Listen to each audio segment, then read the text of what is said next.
In this training module, I want to talk with you about how to build an effective skills and endorsements section of your LinkedIn profile. Let's start with where it's located. If you can't find it on your profile, it may not be there, and you can simply add it by clicking on Add a Profile section at the top of your profile, and then find the skills section and simply add it. In my case, the skills section is already there. It's offering me a plus sign to add 24 extra skills onto my profile. We'll talk about that in a minute. And you can see where the skills section is located. So it's underneath the About section. It's underneath Featured Content, underneath my work experience, underneath my education, volunteer. It's near the bottom of your profile. And why am I pointing that out? It's a reminder of how important it is to get your skills in the About section, in your header title, in the work experience. Because if you're relying on recruiters to see your skills in the skills and endorsement section, they may not make it because it's very near the bottom of your profile. Completing this section is really simple. You want to make sure that all the skills that you identify by looking at those job advertisements that we talked about in an earlier training module, that all the hard skills and abilities that recruiters and hiring managers are looking for, you want to make sure that they're included in your skills and endorsements section. And if they're not included, then you simply add it. Click on Add a New Skill, and then you can type the skill in here. And when you start typing the skill, LinkedIn is going to make recommendations for you. And much like we talked about LinkedIn making recommendations of titles to use in your work experience sections, LinkedIn also makes very specific recommendations about naming the different skills that you're including in your profile, because these are the skills that most people use, and these are the skills that recruiters will often use in their search. So I would look at these and decide which ones are appropriate. You can also see here that LinkedIn is making recommendations of other skills that based on my profile, they think I might want to add. You can see that these really aren't appropriate to me. I don't do teaching, I don't do recruiting anymore. I'm not emphasizing those in my profile to potential clients. So I'm opting not to include them, and you may opt not to include some or many of them as well, but they're good to look at because LinkedIn is telling you, hey, based on what artificial intelligence sees based on your profile, these are skills that you should consider adding. You may have noticed that LinkedIn categorizes these skills automatically. In my case, they have industry knowledge, interpersonal skills, and other skills. And above those three categories are three additional skills. In my case, career counseling, interviews, and job search strategies.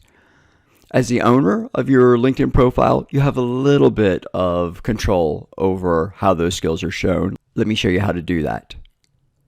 I'll click on the pencil to edit the skills section. To choose the three skills that show above the categories, you simply click the pin to the left of any skill.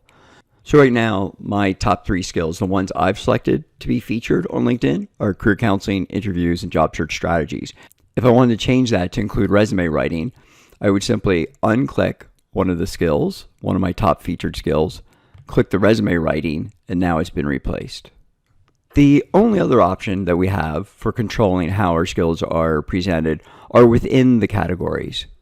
Because people read top to bottom, you want to list the ones that you prefer to use first. And the way to do that is simply drag on what's called the hamburger bars, and you can drag it within the single category. So in other words, I can't move curriculum development, which is in the industry knowledge category, to the interpersonal skills. Grab this and try to move it down. Nothing happens. However, I can move curriculum development within its own category. Click Save. So now you've entered your skills and arranged them in an order that's most favorable to you. You might have noticed that beside most of my skills, there's a number. In the case of career counseling, 84. Job search strategies, 42, interviews, 36. Those are endorsements. LinkedIn gives first-degree connections the options of endorsing your skill set. Endorsements aren't terribly important, but they do add some credibility, some validity to the skills that are listed in your skills menu. Do you absolutely need them? Absolutely not. On the other hand, they can be helpful for building your credibility. The easiest way to get endorsements is to give endorsements. You could send an email to colleagues or friends asking them to endorse your skills that you've put on your skills menu. There's no built-in request in LinkedIn for endorsements, but research has shown the easiest way to get endorsements is to give endorsements. So when you give someone an endorsement, it's going to show up on their LinkedIn profile, and they're much more likely to turn around and give you an endorsement back. Now, there's two ways to give endorsements to people. One way is that when you go to a person's profile on LinkedIn, very near the top of their LinkedIn profile, it'll ask, what is this person's top skill? And you can simply click on the options that are presented to you. The other way to endorse a skill is to actually go to their skills menu near the bottom of their LinkedIn profile, and next to the skills that they've added onto their profile, there'll be a plus sign. And by clicking that plus sign, it simply endorses their skills. So if you want some endorsements, I'd start by giving endorsements. And in the event that you get endorsed for a skill that you don't want to acknowledge, you can simply hide that endorsement. When you get an endorsement, LinkedIn will give you the option of whether you want to publicize it on your profile or not. And sometimes that happens because LinkedIn makes recommendations for certain skills. Like we saw earlier in this training video, there was 24 skills are recommended for me. Perhaps one of my first degree connections will endorse one of those, but if I don't want it on my profile, I don't need to actually accept that endorsement. And if I don't accept it, it will not tell the person who endorsed me. Likewise, if you accept an endorsement and then later change your mind that you no longer want to have that skill on your skills menu or have that endorsement, you can remove it. One other thing that I want to talk to you about in this training module is recommendations. So it doesn't really apply to the skills menu. However, it's very relevant to endorsements.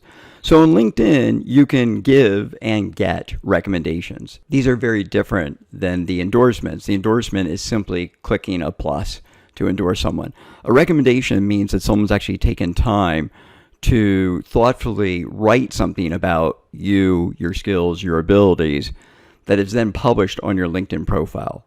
So this is optional. However, this really does build your credibility because people have really taken the time to put some effort into creating a recommendation for you, unlike an endorsement where they're clicking a button. You may notice on my profile, I actually don't have recommendations. And the reason for that is that my clients are looking to change jobs and careers. So it's generally not wise for them to go on my profile with recommendations. So I don't open up my profile for recommendations. But as a job seeker, it can make a lot of sense. To get a recommendation, you actually need to request it. You can request it. In fact, you need to request it through LinkedIn to be able to have LinkedIn get that information and then publish it. But before you make the request using LinkedIn, I recommend that you reach out to the person personally, whether it's talking to them or sending them an email, depending on your relationship, and tell them that you'd like to add some recommendations to your LinkedIn profile and guide them on what you'd like a recommendation to say. If you're really trying to build credibility around a certain skill set, you might remind the person of some projects that you've worked on together where you use that skill set, and then asking them if they would be open to writing recommendations that emphasizes the things that you want to be emphasized on your LinkedIn profile. So with that agreement in place, then you can actually send a request for a recommendation on LinkedIn, go to that person's LinkedIn profile, click the More button, and scroll down to request a recommendation. Then simply check off how you know this person and your relationship to them. And instead of using LinkedIn's templated language, I would type in my own request based on your initial outreach to that person. So that concludes this training module. Looking forward to seeing you in the next one.